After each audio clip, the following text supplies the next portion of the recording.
So today we are again in this class and the remaining part of the lesson. We are here with that piece of study today.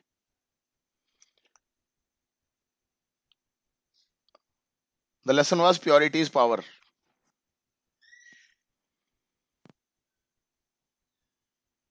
Means we want purity in everything.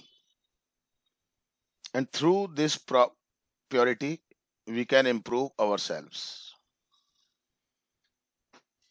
We can get rid of many evils.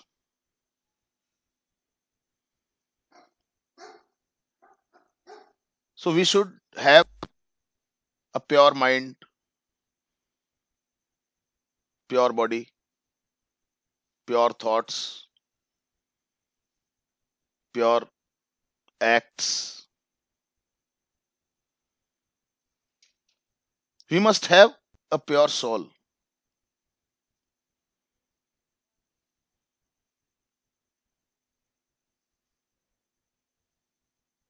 This is the teaching of our ancestors that were used to be called rishis, mahatmas. They have given us such a thing that there is too much in those teachings to learn so that we can improve our life.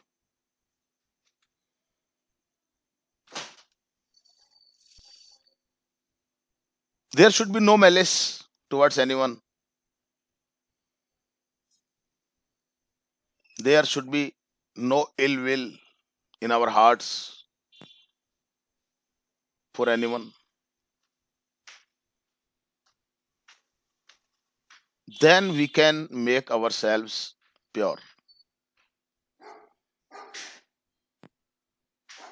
And this is a great thing for a human being. And to support this fact,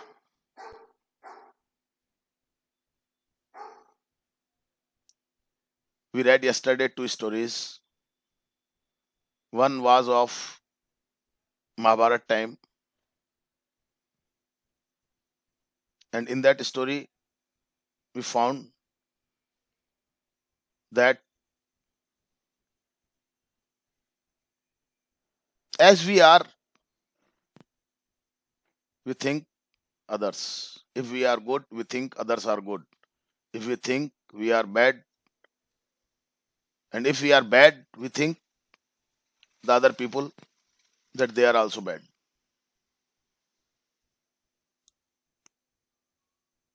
A good man always observes goodness in other people.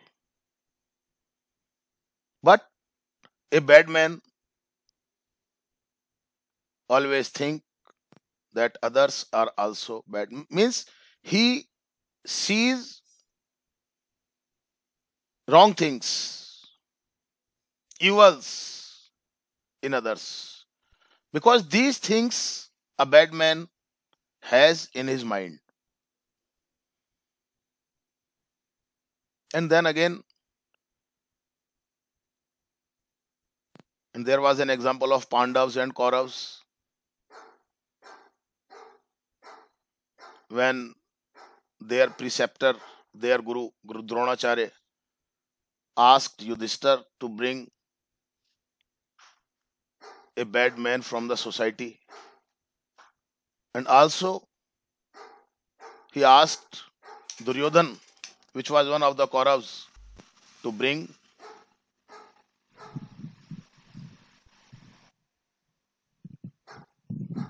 a good man from the society.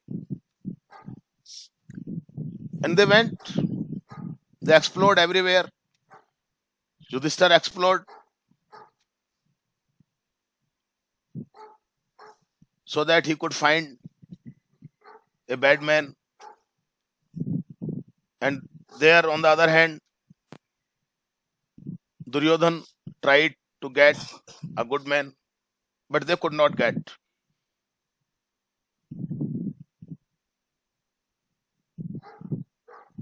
And the other is, and they could not get because why did they could not get? Why did Yudhishthir could not get? Why could Yudhishthir not get a bad man? Because Yudhishthir himself was a good man. So he always observes goodness in others. But Duryodhan, because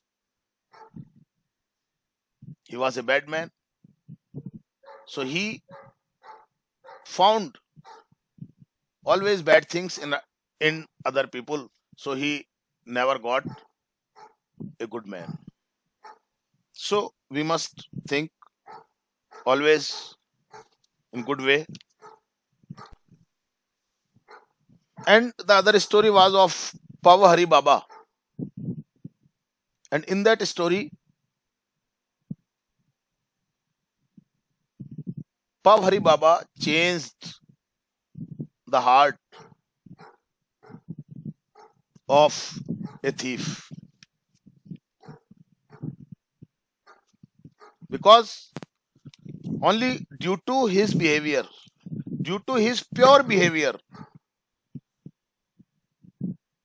when he brought curd and vegetables for the thief that was running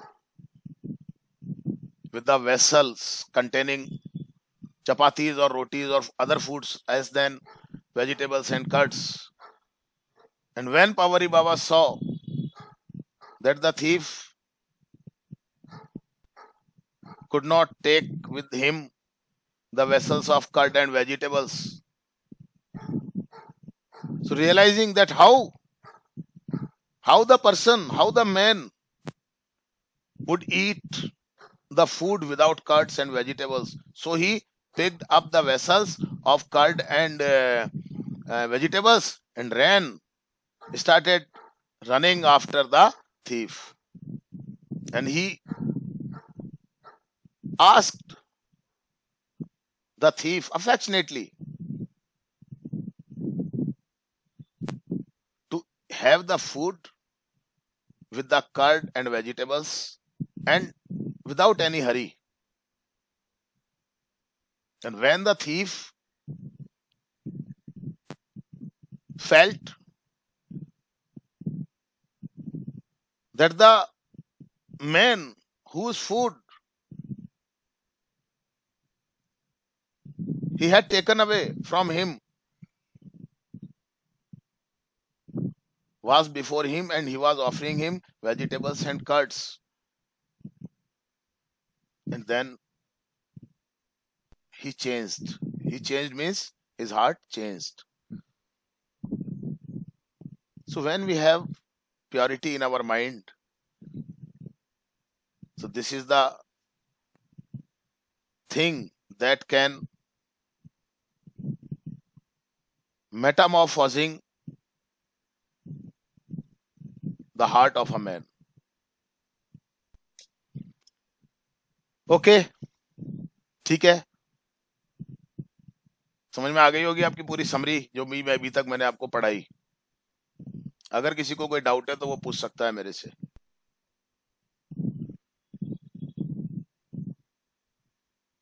is there any doubt? No. आगे हम चलते हैं कहानी के ऊपर. अब मैं आपको हिंदी में समझाऊंगा इसको आराम से. मैंने कल वो भी आपको हिंदी में पढ़ाई थी और उसके बाद मैंने इंग्लिश में उसकी समरी करके आपको बताई. समरी क्या होता है आपने शायद थोड़ा सा समझ में आया होगा आपको, है ना.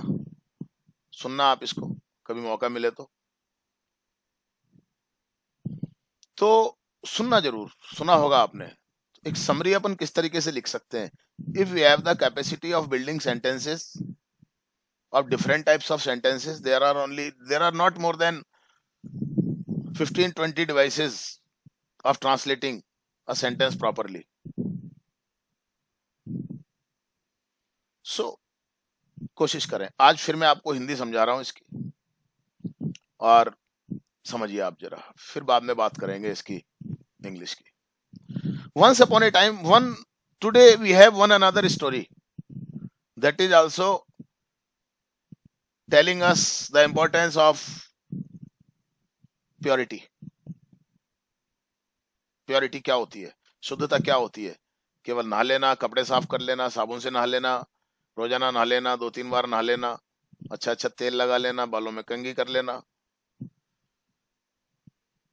अच्छे दिखना। This is not this is, you can't say that this is the 100% purity. This is the purity, this is the cleanliness of our body. तो कैसे हमारी शिक्षा का ये एक तरीका होता था एक जमाने में, जब हमारे गुरुकुलों में पढ़ाई होती थी, और जो हमारे समाज कैसा होता था, समाज ऐसा होता था, बड़ा चरित्रवान समाज होता था एक समय में हमारे इस देश का। ये हकीकत है। हजारों की संख्या में बाहर के लोग यहाँ पर पढ़ने के लिए आया करते थे। ये वो देश है, ये कोई छोटा मोटा देश नहीं है। अनादिकाल से ये देश चलता हुआ आ रहा है। इसका कोई आदि और अंत नहीं है इसका। और जिस दिन इसका अंत हो गया, उस दिन ये पूरे संसार का अंत हो जाएगा। वो है ये देश, जिस देश ने बहुत कुछ दिया है संसार को। This is called the gift of India. These are the precious gift of India that no country can give to this world. Yes, this is true. सनातन का मतलब क्या होता है? हमेशा से चलता हुआ चला आने वाला। हमसे उत्पत्ति हुई है सबकी। हम जो सनातन है, उनसे उत्पत्ति हुई है सबकी। ये वो संस्कृति है। हम जनक हैं इस पूरे संसार के। ये भी एक सही बात है। पैदा किया है पूरे संसार को हमारे देश की संस्कृति ने। ये बात भी आप समझ लीजिए बहुत अच्छे तरीके से। ये वो संस्कृति है जहां पर इस प्रकार की शिक्षा दी जाती थी बच्चों को कि वो समाज का कल्याण करते थे, भला करते थे, और पूरा समाज सुखी था, बिल्कुल सुखी था। सुख केवल पैसे से नहीं मिलता है। पैसे से केवल सुविधाएं मिल सकती हैं आपको। सुख मिलता है हमारे आचरण से, हमारे व्यवहार से, और हमारे चरित्र से। हमारा चरित्र कैसा है, हमारा आचार कैसा है, हमारा व्यवहार कैसा है, हमारे अंदर व्यवहारिकता कितनी है, वो चरित्र होता है। वो चरित्र था इस देश का हजारों साल पहले, जब इस देश को सोने की चिड़िया कहा जाता था। और इस देश के ऊपर केवल हमले इसलिए किए जाते थे क्योंकि इस देश के अंदर अथाह धन संपत्ति, अकूत दौलत थी इस देश के अंदर। जाने कितने लोग बाहर से आ करके लूट करके लेके गए इस देश को। आप अंदाजा लगाइए कहां था ये देश। सोने की चिड़िया तो सुना होगा आपने। और सोने की चिड़िया केवल भौतिक रूप से नहीं कह रहा हूं मैं। भौतिक रूप से तो ये है कि सोना चांदी खूब था, रुपया पैसा खूब था, धन संपदा खूब थी, अमीर लोग थे यहाँ के, बहुत अमीर लोग थे यहाँ के। वो तो भौतिक रूप से सोने की चिड़िया हुई। लेकिन ये भारत देश अपनी संस्कृति के मामले में भी सोने की चिड़िया ही रहा है। ध्यान रखिए आप इस बात को। और जिस देश के लोग अपनी संस्कृति को भूलने लग जाते हैं ना, उस देश का पतन होने में समय नहीं लगता है। ना उस समुदाय का, ना उस समाज का पतन होने में समय लगता है। ध्यान रखिए इस बात को आप। विश्व की महानतम संस्कृति है हमारी। हमें इस बात पर गर्व होना चाहिए, जिस सनातन संस्कृति में हम रह रहे हैं।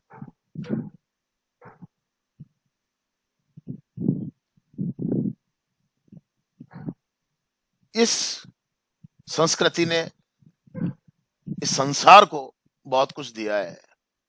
मैंने आपको कल भी बताया था, गीता जैसा ग्रंथ किसने दिया संसार में? बता दीजिए आप मेरे को। केवल इस देश ने दिया, इस देश की संस्कृति ने दिया। अब आप उसको हिंदू संस्कृति कह लो, या सनातन संस्कृति कह लो, या इस देश की संस्कृति कह लो आप।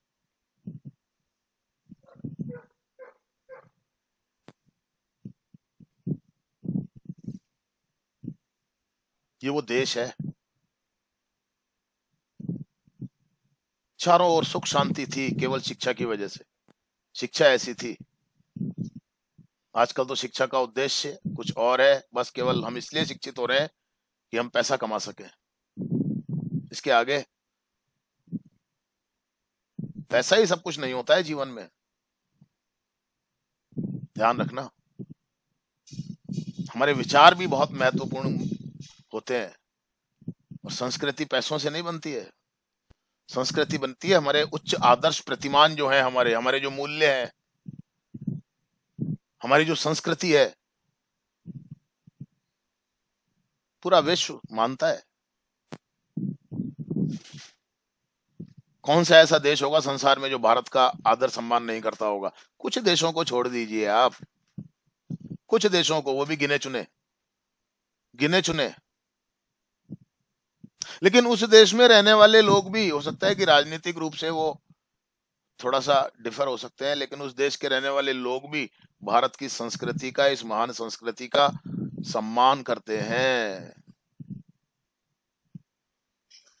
तो इस संस्कृति ने बहुत कुछ दिया है, कहानी कथाओं के माध्यम से बहुत कुछ दिया है। मैंने आपको क्या कहा, एक जमाने में जब शिक्षा होती थी तो गुरुकुल में शिक्षा होती थी, और गुरुजी के आश्रम में ही बच्चे रहते थे, और वहीं पर उनको शिक्षा दी जाती थी। इन कहानियों के माध्यम से उनके चरित्र को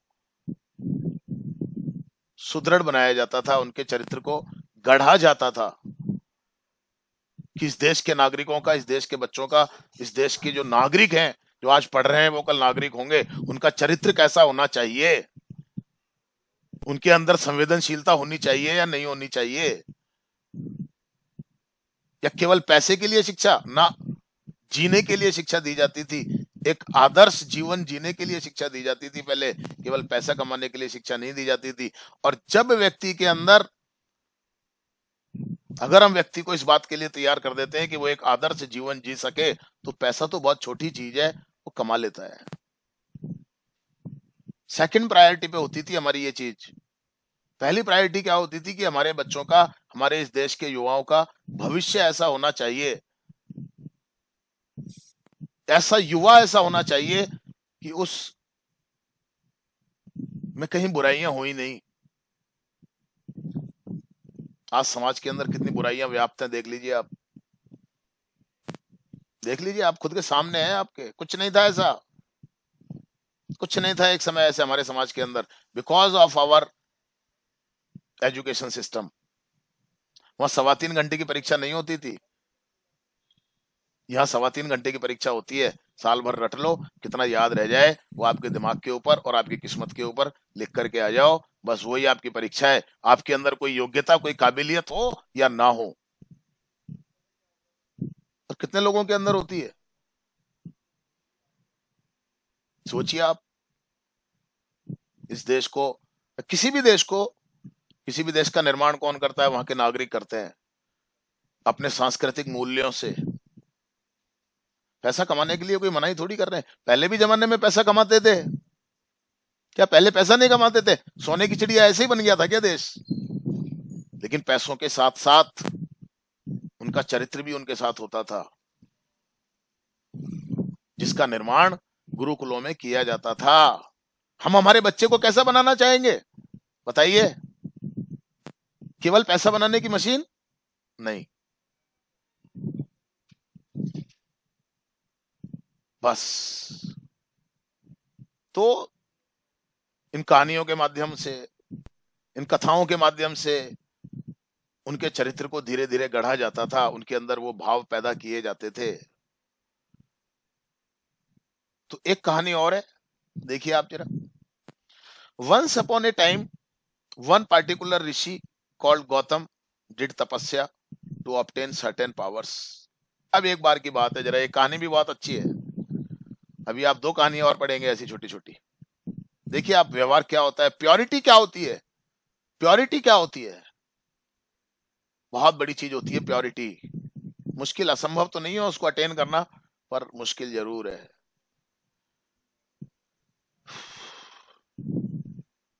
एक बार की बात है, एक ऋषि थे जिनका नाम था गौतम ऋषि। नाम सुना होगा आप लोगों में से कईयों ने, गौतम ऋषि। Did tapasya to obtain certain powers, और उन्होंने तपस्या की कुछ शक्तियां प्राप्त करने के लिए, कुछ ताकत प्राप्त करने के लिए। उस समय में लोग इस प्रकार की तपस्याएं करते थे, आज भी करते हैं। और कुछ विशेष शक्तियों को प्राप्त करने के लिए, और उनके पास वो शक्तियां होती थी, वो अपनी तपस्याओं के द्वारा ऐसी शक्तियों को भी प्राप्त कर लिया करते थे। हमारे ऋषि मुनि ऐसे श्राप दे दिया करते थे कि उनकी कही हुई वाणी को भगवान को भी चरितार्थ करना होता था। इतनी प्योरिटी होती थी, शब्दों की इतनी प्योरिटी होती थी कि अगर किसी ऋषि ने कोई श्राप दे दिया, उसके शब्दों में इतनी प्योरिटी है, इतनी प्योरिटी है उसके शब्दों में, शब्दों में बड़ा ताकत, बहुत ताकत होती है शब्दों में, तो वो उस ऋषि के कहे हुए वचन सत्य हो जाया करते थे।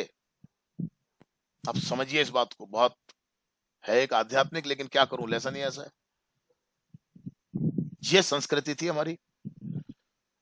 तो इतनी वो तपस्याएं करते थे, कोई हंसी मजाक वास्तव में होता था।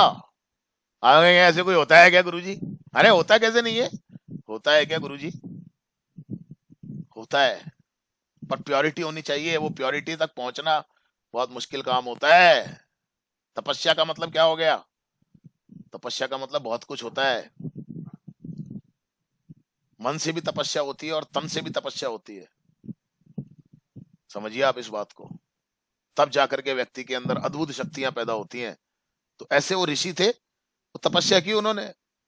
जंगलों में रहते थे, कोई परिवार व्यवहार कुछ है नहीं, जंगलों में कुटिया बना ली और रह रहे हैं, और बस रमे हुए हैं अपने ध्यान में, अपने अध्यात्म में।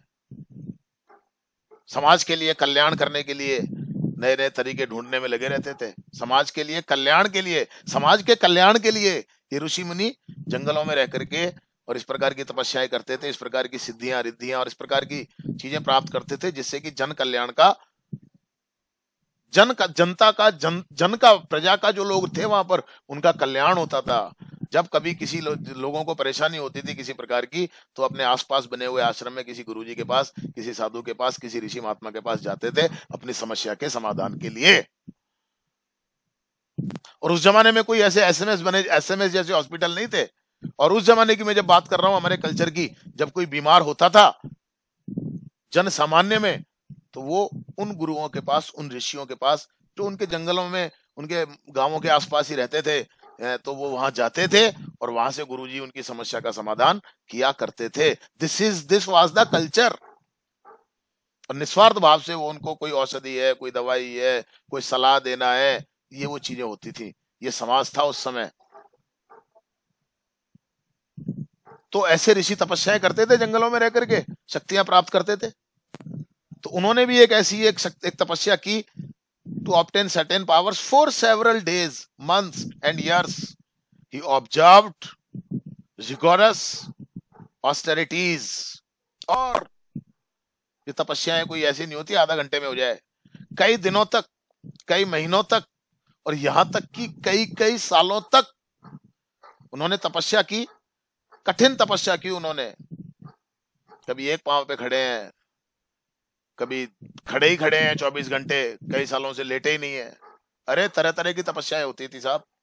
एक हाथ ऊंचा कर लिया तो बस ऐसे ही है, कई सालों से नहीं हाथ को नीचा करूंगा, यही तपस्या है मेरी।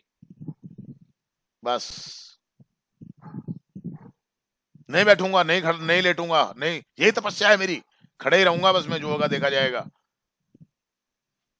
ये तपस्याएं होती थी। घंटों तक ध्यान लगा लिया करते थे। तो नेचुरल पावर्स उनको मिलती थी, नेचुरल तो नहीं लेकिन डिवाइन पावर्स उनको मिल जाया करती थी। ये भी आप मान के चलिए। और आज भी हैं ऐसे लोग जिनके पास इस तरह के चीजें हैं, इस तरह की शक्तियां हैं, इस तरह की ताकतें हैं। He did not eat or drink, ना वो खाते ना वो पीते। He stood on a single foot, मैंने कहा ना, एक पैर के ऊपर खड़े हो गए वो, बिना ना कुछ खाना ना कुछ पीना, एक पैर पे खड़े हो गए। He controlled द सेंसेस, अपनी इंद्रियों को भी उन्होंने अपने नियंत्रण में ले लिया।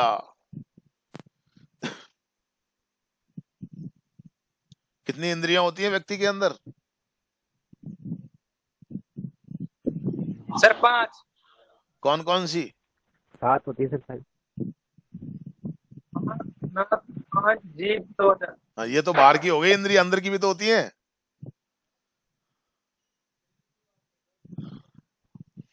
भावनाओं को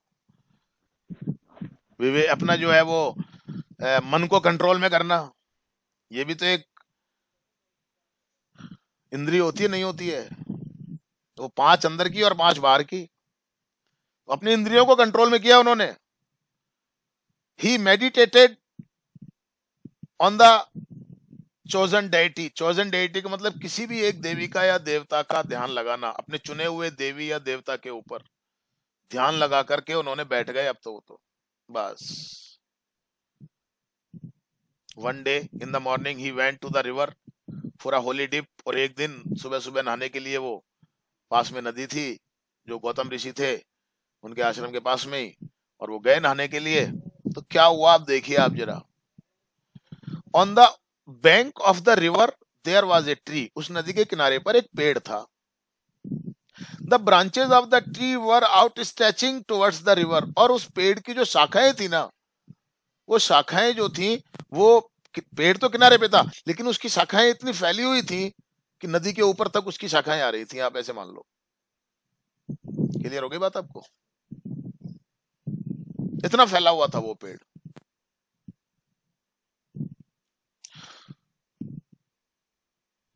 a crane was seated among the branches. और वहीं पर एक डाली के ऊपर एक क्रेन बैठा हुआ था। क्रेन होता है ना सारस, सारस होता है ना, क्रेन पक्षी होता है एक बड़ा, वो एक डाली के ऊपर बैठा हुआ था। और when Gautam was in neck deep water. Neck deep water का मतलब इतना गले तक पानी। नेक डीप वाटर बस यहां तक, गले तक, ये यहां तक पानी। इतने पानी में वो खड़े हुए थे। Facing towards the sun with an austere mind. और एक तपस्वी मन के साथ, पूरे ध्यान के साथ सूर्य देव की तरफ मुंह करके वो खड़े हुए थे, प्रार्थना कर रहे होंगे। The droppings of the crane fell on his head. तभी क्या हुआ, उधर तो वो ऋषि खड़े हुए और सूर्य देव की तरफ उनका ध्यान था, और आधे जल में खड़े हुए, आधे मतलब गर्दन तक जल में खड़े हुए सूर्य देव की तरफ उनका ध्यान था। और तभी क्या हुआ, और वो खड़े हुए थे और ऊपर पेड़ की शाखाएं थी, वो पेड़ जो नदी के किनारे पर था, और उस शाखा के ऊपर एक क्रेन बैठा हुआ था, एक सारस बैठा हुआ था। और उस सारस ने क्या किया, वो ठीक जो ऋषि थे, गौतम ऋषि, उनके ऊपर जो डाल थी उसके ऊपर बैठा हुआ था, और उसने बीट कर दी। बीट समझ गए आप? और वो बीट किसके ऊपर जाके गिरी, ऋषि गौतम के सिर के ऊपर। He felt disturbed. और उनका ध्यान भंग हो गया। किसका? गौतम ऋषि का। क्यों ध्यान भंग हो गया? क्योंकि वो पेड़ के ऊपर जो सारस बैठा हुआ था उसने बीट कर दी थी। और उस समय ध्यान कहां था उसका, गौतम ऋषि का? उनका ध्यान कहां था? उनका ध्यान था सूर्य की तरफ। वो सूर्य का ध्यान लगा के खड़े हुए थे, सूर्य की तरफ मुंह करके। तो उनके ध्यान साधना में विघ्न उत्पन्न हुआ उस पक्षी की वजह से। तो उन्होंने क्या किया, he felt disturbed and annoyed. और नाराज भी हो गए, वो गुस्सा आ गया। किसको? गौतम ऋषि को। उनकी तपस्या किसने भंग कर दी? He looked at the bird with anger. और गुस्से से उन्होंने यूं ऊपर की तरफ करके उस पक्षी को देखा जिस पक्षी ने उनके ऊपर बीट की थी, गुस्से से। और देखिए उनकी आंखों का तेज। The next moment the bird fell dead. और जैसे उन्होंने अपनी नजरों से उसको देखा और वो पक्षी मर गया। यानी कि ऐसी अद्भुत शक्ति उनके अंदर पैदा हो गई थी कि वो अगर किसी को बहुत ज्यादा क्रोध भरी नजरों से देखें, अपने मन में कुछ ऐसे विचारों को रखते हुए किसी अहित के साथ सामने वाले का अगर इस प्रकार की क्रोध भरी नजरों से देखें, तो खत्म हो जाए, वो गिर जाए, वो कुछ भी हो जाए। वो ऐसी शक्ति उनके अंदर पैदा हो गई थी उस तपस्या के द्वारा। और दिस इज ट्रू। ध्यान रखिए इस बात को आप, केवल एक कहानी नहीं है। ऐसा था हमारे कल्चर के अंदर। हमारी हजारों साल पुरानी जो हमारा कल्चर था, 10,000 साल पुराना तो रामायण का समय माना जाता है। तब आप अंदाजा लगा लो, रामायण का समय 10,000 साल पुराना माना जाता है, और महाभारत का समय 5,000 साल पुराना माना जाता है। समझ में आई मैं क्या कह रहा हूं आपको बात? अगर आपने इन दिनों में लॉकडाउन के टाइम में अगर आपने रामायण महाभारत देखी हो तो मैंने तो बहुत लोगों से कहा था देखना चाहिए। वो था हमारा कल्चर। 10,000 साल पुरानी बात कर रहा हूं मैं, आप अंदाजा लगा लो जरा।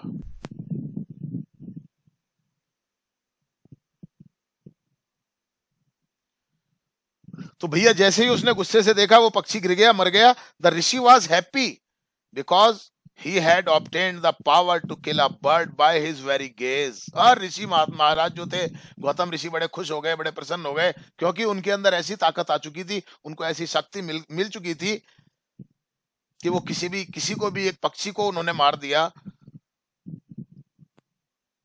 इस प्रकार की शक्ति उनको लगा कि मेरी नजरों में इस प्रकार की ऐसी ताकत आ गई है, तो बड़े खुश हो गए वो। After a while he went to the nearby village for food. अब देखना जरा, आप घमंड भी नहीं करना चाहिए किसी चीज का।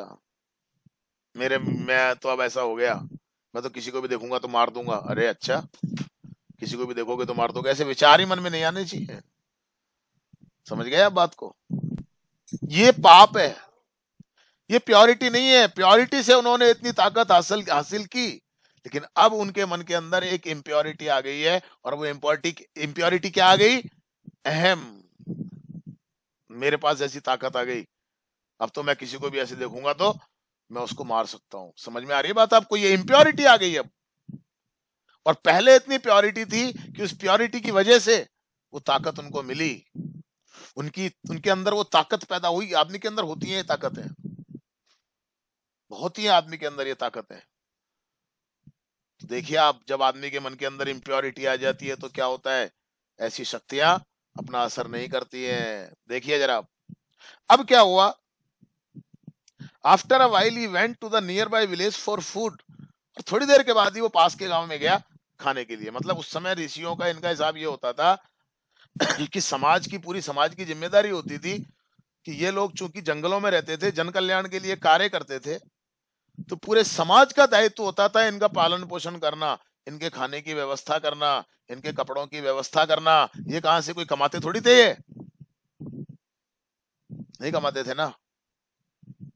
तो इन ऋषि मुनियों की सारी व्यवस्थाएं कौन करता था? आसपास के रहने वाले लोग। ये उनकी जिम्मेदारी थी, क्योंकि ये ऋषि मुनि उनके लिए डॉक्टर्स का काम करते थे। ये ऋषि मुनि उनके लिए एक अच्छे सलाहकार का काम करते थे। ये ऋषि मुनि उनके बच्चों को शिक्षा दिया करते थे, इस देश के लिए अच्छे नागरिक पैदा किया करते थे। ये बहुत बड़ा काम था ये। और इन सब कार्यों के बदले में इन ऋषि मुनियों का, इन संतों का हमारे देश के अंदर बहुत ही सम्मानजनक स्थान था। राजा से भी ज्यादा सम्मान का स्थान इन ऋषि मुनियों का हुआ करता था। बड़े बड़े राजा मुनि भी जब जाते थे जंगलों में, किसी ऋषि के, संत के, महात्मा के दर्शन होते थे, तो वो उनके पैरों में नमस्कार करते थे। वो स्थान था इन ऋषि मुनियों का, इन गुरुओं का। ये गुरु थे, जो समाज को अच्छी दिशा में ले जाने का कार्य करते थे, शिक्षा के माध्यम से और भी अनेक माध्यमों से। चरक ने चरक संहिता लिखी थी, तो अपने लिए लिखी थी क्या? बताइए आप मेरे को, किसके लिए लिखी थी? जन कल्याण के लिए। और चरक कौन थे? एक ऋषि थे, जंगलों में रहते थे, ऋषि थे चरक। आज से कम 2500 3000 साल पहले की बात कर रहा हूं मैं। और था ऐसा। चरक ने जो उस समय लिख करके दिया था मेडिकल के बारे में, आज भी बहुत सारा मेडिकल साइंस उसके ऊपर टिका हुआ है, उन चीजों को मानता है कि हाँ ऐसा था 2500 3000 साल पहले। उन्होंने जो लिखा है, हम आज तक हमारे काम में आ रही है वो चीजें।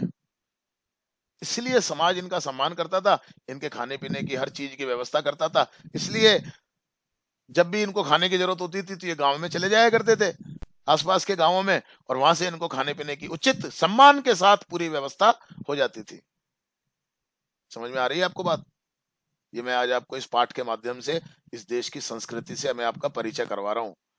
अच्छा है अगर आपको पहले से भी मालूम हो ये चीजें तो, और मालूम होनी चाहिए हमारे पुरखे कैसे थे, कितना आगे थे, कहां तक पहुंच गए थे 2500 3000 4000 5000 साल पहले। सोच के देखिए आप, क्या है हम फिर, सोच के देखिए आप।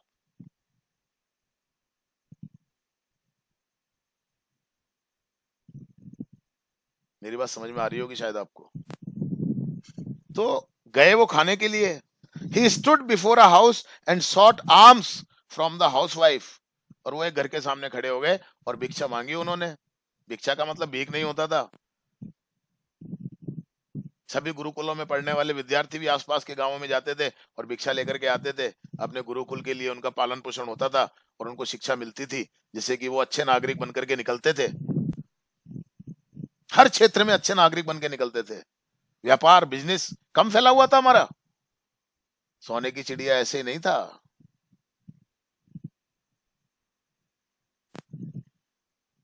तो वो खड़े हो गए घर के सामने और भिक्षा मांगी उन्होंने। भिक्षा में दी।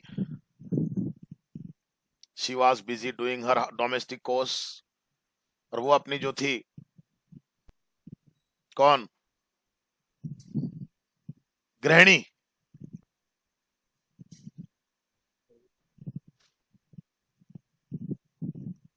वो अपने घर के किसी काम में लगी हुई थी। होते हैं घर के 50 काम होते हैं, परिवार के 50 काम होते हैं। अब देखना जरा, व्यक्ति की ड्यूटी कहां पर होती है, कैसे होती है, और उसका धर्म क्या होता है। ये मैंने आपको कल मैंने बात की थी कि व्यक्ति का जो कर्म होता है, जो उसकी जिम्मेदारी होती है, जो उसका कर्तव्य होता है, उस कर्तव्य को अच्छे तरीके से निर्वहन करना ही व्यक्ति का सबसे बड़ा धर्म होता है।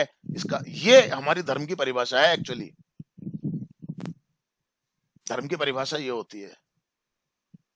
तो देखिए, उस गृहिणी के घर के बाहर जाके खड़े हो गए महाराज, और उन्होंने भिक्षा मांगी। और वो जो उस घर की जो महिला थी, जो मतलब उस घर की जो गृहिणी थी, वो शायद किसी कार्य में व्यस्त होगी अपने घर के कामों में, तो थोड़ा समय लग गया मतलब उसको भिक्षा लाने में। तो Gautam waited for a few minutes, और गौतम ऋषि ने कुछ मिनट तो इंतजार किया। और he was annoyed with her for delay in responding to his call for bhiksha. और गौतम ऋषि को गुस्सा आ गया कि मैं यहाँ पर भिक्षा के लिए खड़ा हूं और ये भिक्षा लेकर के नहीं आ रही। परम कर्तव्य होता था हर परिवार का कि जब इस प्रकार से कोई ऋषि मुनि आता था, कोई ऐसे आता था, तो उसको जो भी भिक्षा है तुम्हारे पास, उसके लिए देने के लिए वो उसको अर्पित करो आप। वो सम्मान था हमारे इन ऋषियों का। तो उनका अधिकार, वो समझते थे अधिकार है हमारा। इतनी देर कैसे लगा दी खाना लाने में? एक अधिकार हो गया या नहीं हो गया अपना घर में? अपन जब होते हैं घर में तो इतनी देर कैसे लगा दी खाना लाने में? इतनी देर ये होता है कि नहीं होता है? तो महाराज को भी गुस्सा आ गया, क्योंकि वो भिखारी नहीं थे। भिखारी तो आधा घंटे वेट कर लेगा। कई लोग कहते हैं कि जी वो तो ऐसे घर घर मांगते थे। तो अरे बेवकूफ हो, वो घर घर उनका सिस्टम तुमको समझ में नहीं आ सकता कभी भी, क्या सिस्टम था उस समय समाज का, कितना सुख और शांति थी समाज के अंदर, इन लोगों के अंदर। आज कोई सुख शांति है? The lady came, looked at him gently and said, sir, I am not a crane to be killed by your stare. Sorry for the delay. अब वो महिला आई थोड़ी देर के बाद भिक्षा लेकर के, और वो जो ऋषि थे, गौतम ऋषि, उनको तो इस बात का घमंड हो गया था कि मैं किसी को भी देखूंगा तो मार दूंगा, हो गया था ना। तो उन्होंने उसी नजर के साथ उस घर की गृहिणी को देखा। तो महिला जब बाहर आई तो देखिए आप उस महिला की पवित्रता कितनी है अपने कार्य के प्रति, कि उस महिला को पता चल गया कि ये जो ऋषि मुनि सामने खड़े हुए हैं, ये इनके मन में क्या चल रहा है। उसको सारस वाली बात भी पता थी अंतर्दृष्टि से उस महिला को। देखिए तभी उस महिला ने कहा, तभी उस महिला ने क्या कहा, देखिए आप जरा। The lady came, looked at him gently and said, और महिला आई और महिला ने बड़े सम्मान के साथ उस साधु को, उस ऋषि को, गौतम ऋषि को देखा और कहा, sir I am not a crane to be killed by your stare. अरे महात्मन, मैं वो क्रेन नहीं हूं, मैं वो सारस नहीं हूं जिसको आपने देखा और मर गया। मतलब उस महिला के पास, उस गौतम ऋषि को जो शक्ति मिली थी, किसी को भी क्रुद्ध नजरों से देखने मात्र से उसको किसी को मार देने की जो शक्ति मिली थी, वो शक्ति उस महिला के ऊपर काम नहीं कर पाई, क्योंकि वो महिला उससे भी ज्यादा शक्तिशाली थी। कैसे थी? क्योंकि उस ऋषि के अंदर तो इम्प्योरिटी आ चुकी थी ना, किसी को नुकसान पहुंचाने की। लेकिन उस महिला के अंदर भी तो एक प्योरिटी थी। क्या प्योरिटी थी? कि उसको ये पता चल गया था, ऋषि की सारी बात उसको पता थी, अंतर्दृष्टि से उसको मालूम था, यानी कि उसकी ताकत का आप अंदाजा लगाइए। ये होती थी प्योरिटी।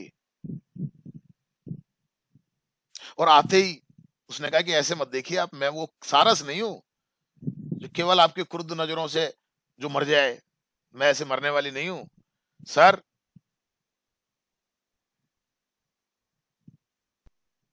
है ना, सॉरी फॉर द डिले, उसने आते ही क्षमा प्रार्थना की, मुझे देर हो गई इसके लिए मुझे सॉरी, मुझसे गलती हो गई। I was serving my husband and feeding my children. देखिए मैं इसलिए नहीं आ पाई क्योंकि जब आपने आवाज लगाई थी उस समय मैं अपने पति को और अपने बच्चों के कार्यों में लगी हुई थी, मैं उनको खाना खिला रही थी, मैं उनकी सेवा कर रही थी, मैं उनका उनका काम मैं कर रही थी। और एक गृहिणी के लिए सबसे बड़ा काम क्या होता है, क्या होता है, मैंने बताया था आपको,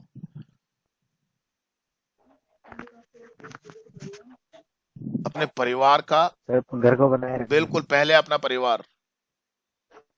उसकी प्योरिटी इतनी थी, उसने कहा ठीक है अभी जरा किसी को खाना खिला रहे हैं तो छोड़ के कैसे जाए, हो गई ना, कोई मजबूरी हो जाती है। प्लीज एक्सेप्ट द फूड, कृपया करके ये भोजन लीजिए आप। द ऋषि वाज शॉक्ड, ऋषि को एकदम झटका लगा कि है ये क्या हुआ, मैं इतना बड़ा ऋषि, मैं इतना बड़ा तपस्वी, मैं इतनी तपस्या करके मैंने शक्ति प्राप्त की, और ये घर में रहने वाली एक गृहिणी, इसके पास मेरे से भी ज्यादा ताकत है, इसके पास मेरे से भी ज्यादा शक्ति है। तो शॉक्ड हुए, मेरी जो मुझे जो शक्ति मिली थी उसने इसके ऊपर काम ही नहीं किया, तो बड़ा झटका लगा उनको। He could not know how she was able to learn about the crane which died only a short while ago। और वो ऋषि ये नहीं समझ पाया कि इस महिला को अभी 1 घंटे पहले, थोड़ी देर पहले, वो जो ऋषि के केवल देखने मात्र से वो पक्षी मर गया था, इसको कैसे पता चल गया। ये तो साधारण सी गृहिणी है, क्या इसके पास मुझसे भी ज्यादा कोई शक्ति है। अपनी अंतर्दृष्टि से इस प्रकार से समय के ऊपर, समय के लिए, उचित समय के लिए चीजों को देख लेने की ऐसी कोई अंतर्दृष्टि है इसके पास भी। द लेडी फर्दर सेड, और महिला समझ गई कि ऋषि महाराज जो है वो बड़े सोच रहे हैं कि क्या हुआ है, मेरी शक्ति काम नहीं किया, मेरी शक्ति ने। सर डोंट बी सरप्राइज्ड, उसने कहा सर आप आश्चर्यचकित मत होइए ऋषि महात्मन, I am a humble housewife, मैं तो एक छोटी सी एक गृहिणी हूं। If you want to know more about तपस्या,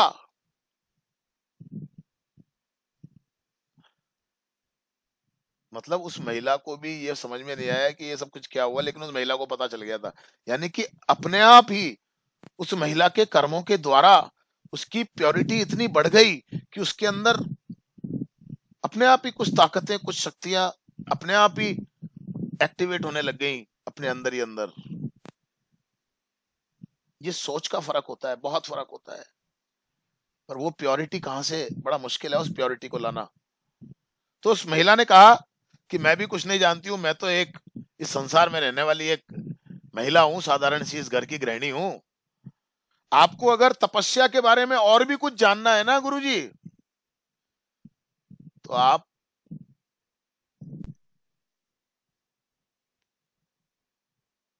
एक व्यक्ति का मैं आपको नाम बता देती हूं, और आप उस व्यक्ति के पास चले जाइए।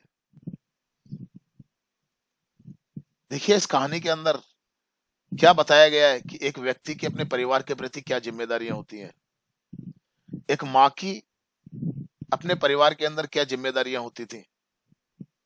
देखिए आप इस बात को जरा समझिए, और होनी चाहिए हर व्यक्ति के अंदर। ये इन कहानियों के माध्यम से उस समय जो, उस समय के जो शिक्षक हुआ करते थे, गुरु हुआ करते थे, जो अपने आश्रमों में, जंगल में बनने वाले आश्रम में बच्चों को शिक्षाएं देते थे, इस प्रकार की कहानियों के माध्यम से उनको अच्छे और बुरे का ज्ञान समझाते थे, जिससे कि उनकी आत्मा का विकास हो सके, शरीर का नहीं, बैंक का नहीं, घर में एसी कूलर फ्रिज नहीं होनी चाहिए, मैं मना नहीं कर रहा हूं, लेकिन ये बाहरी चीजें हैं। मैंने क्या कहा है, अंदर से भी हमारा विकास होना चाहिए। बहुत सारी चीजें होती हैं, अभी मैं बोलने बैठूंगा तो बहुत टाइम हो जाएगा, आज भी ये लेसन पूरा नहीं हो पाएगा, देखते हैं, कोशिश करते हैं। तो मैं आपको एक व्यक्ति के बारे में बता देती हूँ, आप उनके पास चले जाइए। Whose address I shall give, उनका पता मैं आपको दे देती हूँ। Saying so she gave him the address, और ये कह करके उस महिला ने, उस गृहिणी ने एड्रेस, पता जो था उस व्यक्ति का जो तपस्या के बारे में बहुत कुछ जानता था कि तपस्या क्या होती है, ऐसे आदमी के पास चले जाइए गुरुजी आप, आपको भी समझ में आ जाएगा। तो ये एड्रेस मैं देती हूँ, आप वहां चले जाइए। Humbled and crestfallen, the rishi went as directed, और ऋषि जो था वो सब, उसको अपमान भी हुआ एक प्रकार से, अपमानित सा होकर के जैसे एकदम नीचे आ गिरा हो। वो क्या है, मैंने इतने सालों तक रह करके जो तपस्या की बेकार, इसका मतलब मुझे पता ही नहीं है तपस्या क्या, मेरी तपस्या बेकार कैसे हो गई। सालों तक रह करके मैंने जो तपस्या की थी, और सालों की तपस्या के बाद जो चीज मुझे मिली थी वो मेरा बेकार कैसे हो गया। तो बड़ा यार बात हो गई कि नहीं हो गई। साल भर हम पढ़ाई करें और फिर फेल हो जाएं,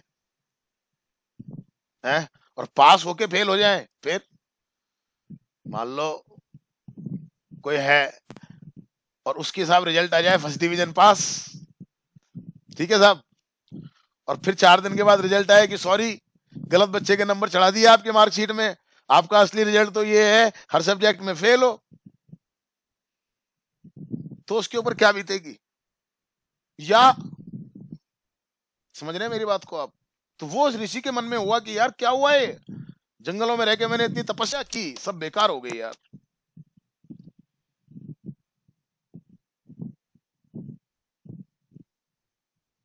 उसने गया, वो ऋषि जो था, गौतम ऋषि जो थे, वो जो एड्रेस उनको दिया गया था वो गए वहां पर। और it was a greater shock to him to see the particular person to be an ordinary simple man. और वो तो ये सोच करके गए थे कि मुझे अगर किसी ऐसे व्यक्ति का एड्रेस मिला है तो ये भी कोई बहुत बड़ा संत होगा, कोई बहुत बड़ा महात्मा होगा, कोई मेरी तरह कोई और मुझसे भी बड़ा कोई ऋषि होगा। लेकिन उस समय साधारण लोगों के अंदर भी इतनी इतनी प्योरिटी होती थी, इतनी प्योरिटी होती थी उस समय कि उनके अंदर भी इस प्रकार की चीजें अपने आप प्योरिटी से मिलेगी। सब कुछ प्योरिटी होनी चाहिए, मन में कोई भाव ऐसा नहीं होना चाहिए दुर्भावना का। तो वो जाकर के देखा तो वो तो एक बिल्कुल सिंपल सा साधारण सा आदमी, बिल्कुल सामान्य जो एक घर गृहस्थ व्यक्ति जो होता है ऐसा व्यक्ति वो उसको दिखाई दिया है।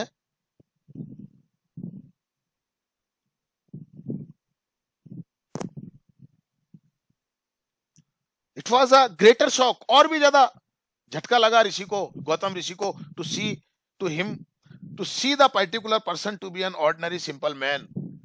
देखो जब उस व्यक्ति के पास वो पहुंचा तो एक साधारण व्यक्ति, ओहो ये क्या मतलब।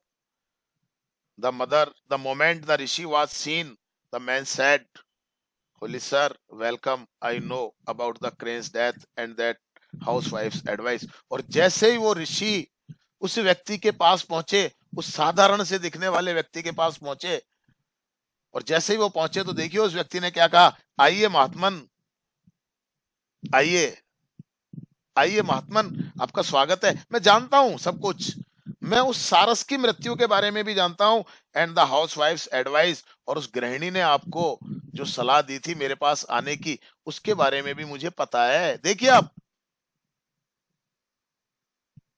पहले से पता है। देखिए आप इस तरह की शक्तियां व्यक्ति के अंदर आ जाया करती थी। Please wait a little and I shall soon take you home. तो उसने कहा कि आप थोड़ा वेट करें, यही रुके, और थोड़ी देर में मैं आपको अपने घर ले चलूंगा, अभी मैं थोड़ा व्यस्त हूं, अभी थोड़ी देर आप रुकें जरा, मैं उसके बाद आपको अपने घर लेके चलूंगा। Later at home the rishi was surprise to see the man delaying him further. और फिर जब ऋषि को वो व्यक्ति अपने घर ले गया तो फिर घर ले जाकर के बैठा दिया, फिर ऋषि को बड़ा आश्चर्य हुआ कि है फिर इंतजार करवा रहा है, कल उस गृहिणी ने मुझे इंतजार करवाया भिक्षा देने में, फिर इसके पास आया तो अपने घर नहीं लेके गया, पहले थोड़ी देर रुको फिर लेके चलूंगा, और अब घर ले आया तो फिर बैठा दिया, जबकि उसको पता है मैं क्यों आया हूं। पूछ भी नहीं रहा क्यों आए हो, क्या काम है क्या नहीं है, कहता मुझे सब पता है, क्या क्या घटनाएं घट गई, क्या उसकी सारस की भी मेरे को कहानी पता है, और वो जो गृहिणी ने क्या तुमको कहा है वो भी मुझे पता है, आप बैठो जरा। अब ऋषि इस बात को तो समझ गए थे कि मेरे से भी कोई पावरफुल है ये लोग, मैंने क्या किया फिर इतनी तपस्या करके। He was busily engaged in serving his parents. और पता है वो जो व्यक्ति था वो किसी दूसरे काम में नहीं लगा हुआ था, अपने माता पिता की सेवा करने में लगा हुआ था। उसके माता पिता को उस समय शायद उसकी बहुत ज्यादा आवश्यकता थी, इसलिए वो सबसे पहला उसको होता है ना, कई बार हम मान लो अपने पेरेंट्स को खाना खिला रहे हैं या हम उनके लिए कोई काम कर रहे हैं तो उनका काम पहले हमारे लिए। ये सीख होती थी उस समय कि माता पिता का कितना बड़ा स्थान है। वो भी एक धर्म होता था, पुत्र का धर्म, पुत्र धर्म, पुत्र धर्म, ये पुत्र धर्म होता था। वो अगर व्यक्ति अपने निश्चल भाव से कर रहा है तो फिर क्या है, अपने आप व्यक्ति की आत्मा का उत्थान हो जाता है।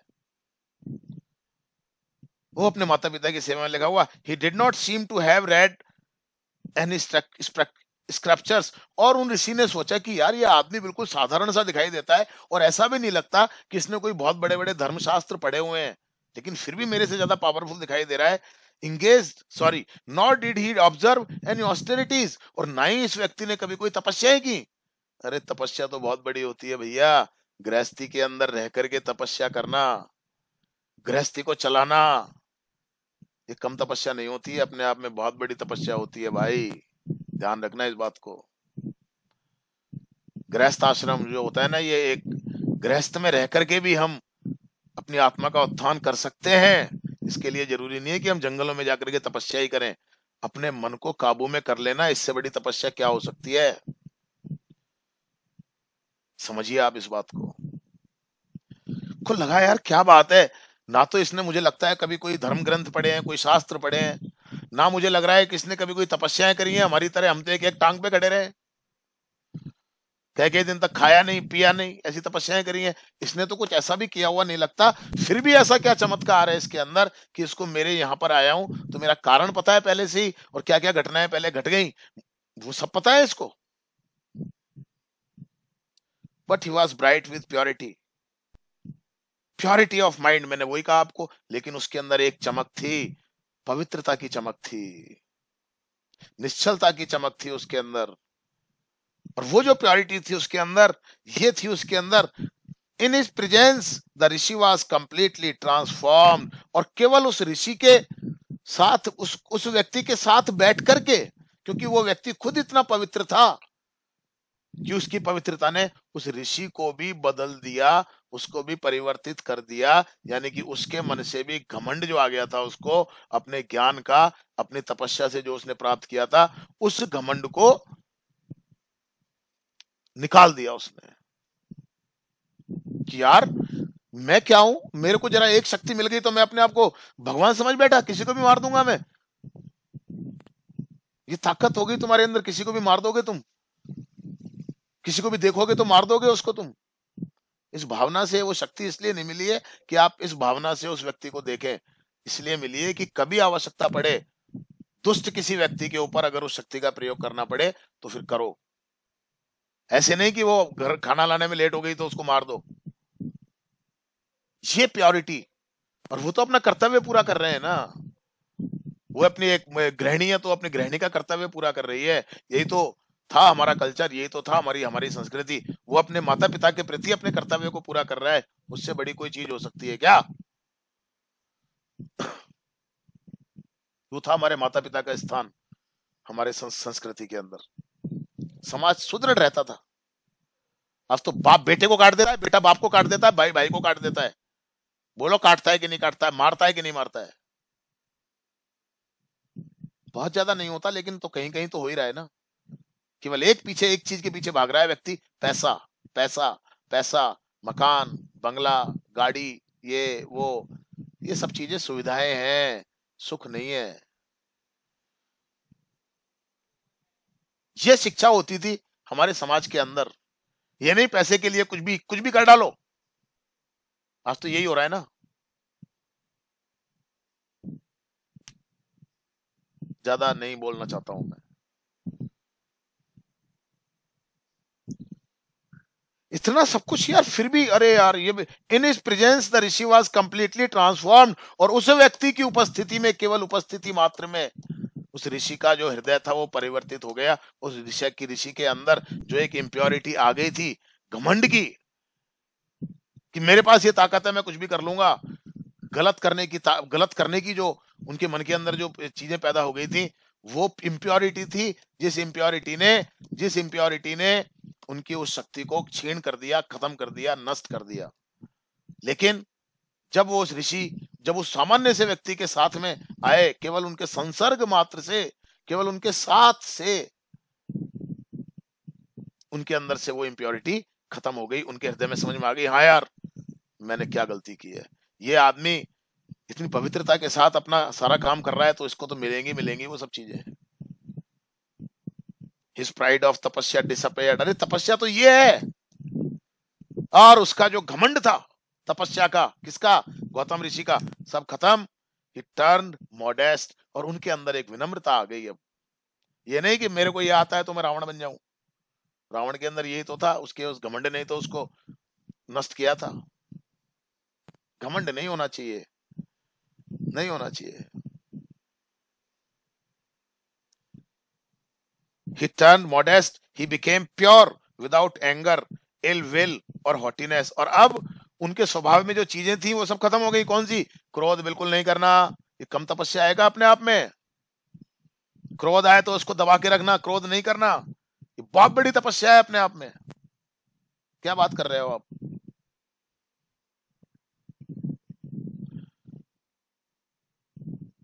और इल विल, किसी के प्रति दुर्भावना नहीं, खत्म करो। किसी के मन में कभी किसी के लिए बुरा नहीं सोचना। और हॉटीनेस, और स्वभाव में जो ये अक्खड़पन है ना, किसी की सुनना ही नहीं, बस ये खत्म हो जाना चाहिए। और ये तीन चीजों पर उन्होंने विजय प्राप्त कर ली।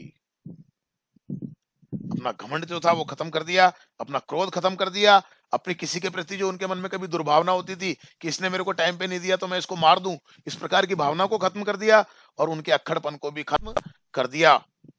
He who is sincere in service, faithful in doing duties and loving without selfishness is pure। तो पवित्र कौन हुआ?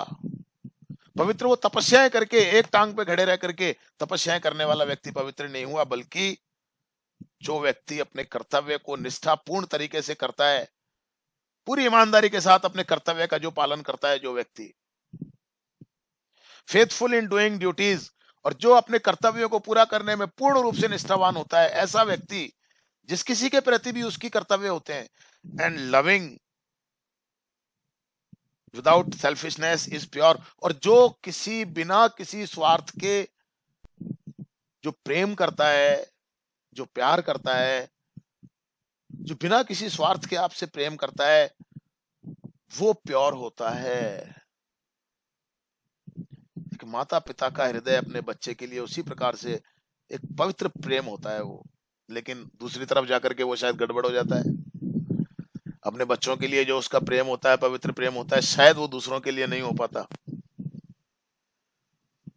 सबके लिए हो वो पवित्र प्रेम, निश्चल प्रेम, फिर भी एक वहां पर तो वो पॉजिटिव है ना, वो तो उसका प्लस पॉइंट है ना, कि वो अपने उस धर्म को तो निभा रहा है ना, अपने परिवार के प्रति जो उसका धर्म है उसको तो वो निभा रहा है ना। ये भी तो प्योरिटी है, नहीं है क्या?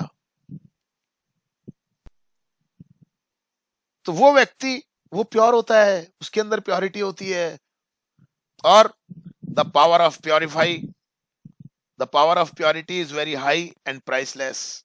और भैया ये जो ताकत होती है इस शुद्धता की, ये अमूल्य होती है। ये व्यक्ति के अंदर पता नहीं क्या क्या चीजें पैदा कर देती है। ये जो सच्चाई होती है, बहुत बड़े बड़े कई लोग होते हैं ऐसे, ऋषि मुनि महात्मा आज भी हैं, जो बता देते हैं चीजों को, उनको पता होता है, आगे पीछे का सब देख लेते हैं। साइंस है, मैं तो ज्यादा नहीं जानता हूं, लेकिन यस दिस इज पॉसिबल कि आदमी देख ले इन चीजों को, पॉसिबल है।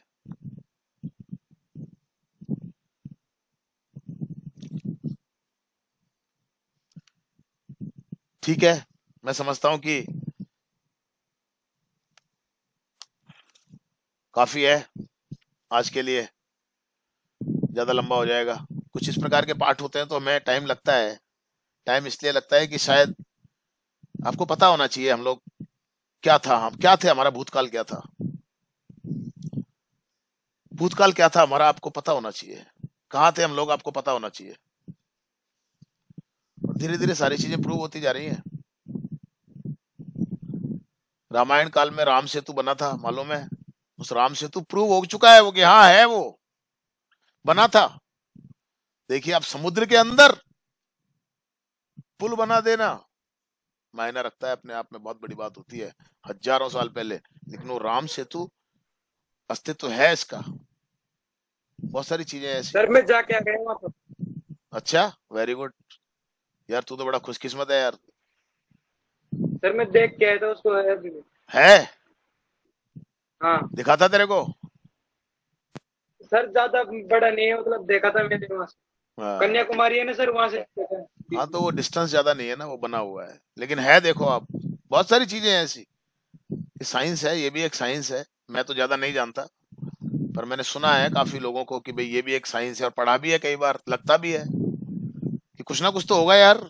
कुछ ना कुछ तो उनके पास में होगा ना, जो हजारों साल पहले ही वो बहुत सारी चीजें उनको पता होती थी, कब क्या कैसी। पतंजलि का मैंने कहा ना आपको, पतंजलि कोई 100-200 साल पुराने ऋषि हैं क्या? हजारों साल पुराने ऋषि हैं पतंजलि। अब बता दीजिए, बिना किसी मशीन के, बिना किसी सोनोग्राफी के, बिना किसी एक्सरे के, उनको पूरी बॉडी का सिस्टम मालूम था, और अकॉर्डिंगली उन्होंने इस योगा वाली जो थेरेपी है, इसको डेवलप किया इन्होंने व्यक्ति के फायदे के लिए, जो आज हजारों साल के बाद भी प्रूव हो चुका है कि हाँ, पतंजलि ने जो बताया था योग सिस्टम वो बिल्कुल फायदेमंद है। तो यार ऐसे थोड़ी होता है यार, कुछ तो उनके पास ताकत होगी ना, कुछ तो उनके पास होगा ना, कोई सोर्स।